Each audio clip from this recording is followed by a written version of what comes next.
boy. Good boy.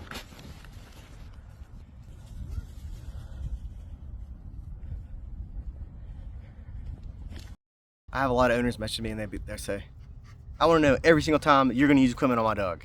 And it's like, bro, I don't even know when I'm going to use the equipment on your dog. It's not a recipe book. Dog training's not a recipe book, guys. It's a pattern that you're conditioning the dog to respond to, and it requires understanding dog behavior, and it requires understanding why dogs do what they do. You know, here's your dog behavior 101 lesson. Good man, good man. Got my boy Tango right here. There you go, Mo. Holding the play sport while I rant to the camera. He probably thinks I'm crazy. All right, not crazy, but equipment usage. Whenever owners message me and ask me about equipment usage, I cannot help myself but to respond in a smart ass way. And I say, we use all operant conditioning cycles here. And then it usually takes them a little while to respond to me. And I know what they're doing is they're probably looking up on Google. And you know, operant conditioning cycles, positive reinforcement, negative reinforcement, positive punishment, negative punishment.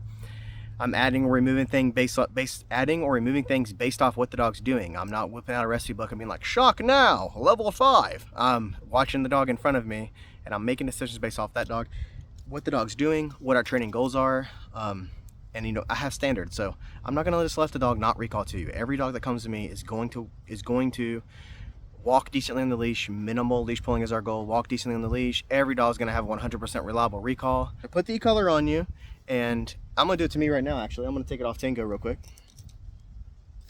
All right, e-collar. This is the one that gets all the bad rap. If it ain't the pinch getting a bad rap, it's the other one. Okay, here we go. Ready? See the e-collar. If I nick one time, you can see it's just gonna flash one time. Right there, flash one time, and turns off. I go continuous. You can see it's gonna go continuous light up there. Now, everybody, stand back. I have an e-collar here and a B.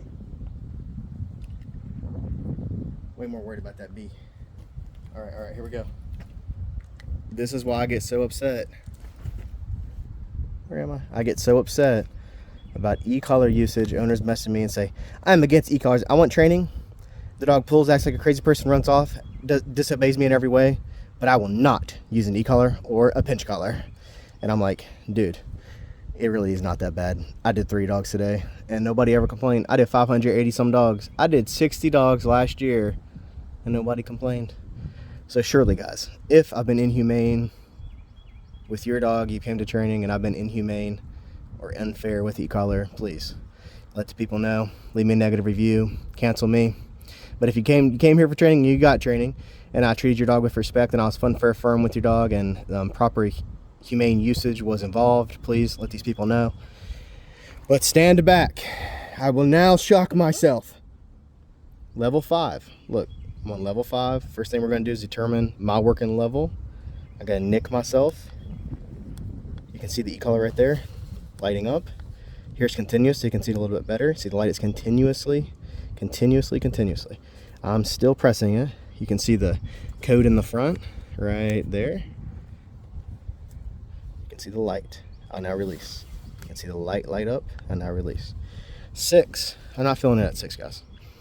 I'm gonna turn up to 12. This is usually about my working level. You know, I do this to myself with every customer, pretty much put on myself now. Especially nowadays in the last several months, that's what we do now. You shock me. Thanks for paying me to shock me. All right, I'm gonna nick myself one time. And I felt this. You can see the one light lights up. I'm shocking myself. I can feel it. It's minimally adversive to me. If I really wanted to do something and you just said, well, I'm gonna do this, it probably would not motivate me enough to really get me to do anything. Now I'm gonna go continuous on myself here. Continuous right now. The e-collar is continuously shocking me. Continuously shocking my fingers, and I can feel it. So here we go, quick e-collar class. I've gave this spill 3 times a day, so hopefully it's, you know, feels well rehearsed, because I've done this for 6 hours just today. So there are people argue with me about e-collar usage online. I have a very low tolerance to entertain their bullshit, because I actually am out here training dogs, guys. Trained 60 dogs last year, 500 some dogs total. I just can't argue. I don't have the patience to argue with you, but this is how I do every dog. Voice and equipment. I teach the owners there's 2 different ways to recall your dog. You have voice and you have equipment. I think a trained dog should respond to our voice. So if I say, hey, you, here, I expect you to come over to me with just voice alone. But to get there, there's a process. Remember, I'm mainly working with owner and dog. So I'm mostly in doing the initial conditioning and then teaching the dog and the owner how to work together and how your dog thinks, learns, and communicates, and then letting people, making sure that we're within the laws of learning, we're using operant conditioning, we're being fun, fair, and firm, all these things that I teach. So 2 different ways to recall your dog: voice and equipment. We're using the equipment to get the percentage of the time the dog listens to your voice. If you recall your dog with your voice, I cannot guarantee you that he's going to come back. With the equipment, I can guarantee you he will come back. I'm conditioning the dog through a pattern. It's a physical pattern. The dog is going to pick up the pattern. They're going to recognize, and they're going to follow through. And they're going to take the first line right here where it says vibrate for 5 seconds. So I put it out on my dog, the e-collar. I have my e-collar set up to where it'll vibrate, nick, and continuous. This is within the laws of learning. The continuous is about the release of the pressure being you, negative reinforcement. Nick is about adding correction, it's positive punishment, and the vibrate would be negative reinforcement, because even though it's just a vibrate, it is adverse to your dog. So learn some dog behavior here. I'm going to push and hold the vibrate, and I'm looking for the dog to come back with me within 5 seconds. Whenever they do this, we'll be practicing this throughout the session. Whenever they do this, we release the pressure, treats, praise, love, and affection. If they don't listen to me, I'm going to nick 1 time. This is a process, guys. This is not something we're doing right away. I'm not putting my wooding goggles on and wooding my dog's asshole shut out here. I'm trying to let him learn the pattern. So I may go longer than this 5 seconds. I may push and hold for the 5 seconds, let him go way throughout the duration, and do self-discovery reps where he finds me. My third line of correction there is continuous. The release is the owner. So if you turn the continuous on, you are the release of the pressure, the owner. The dog should not be wandering around looking for a random human to run to release the pressure. It should be looking for their specific owner. This is way the dog can be out in a 40 dog group class, and I should be able to pull your dog to the middle, push and hold the vibrate. They should come find you in the line.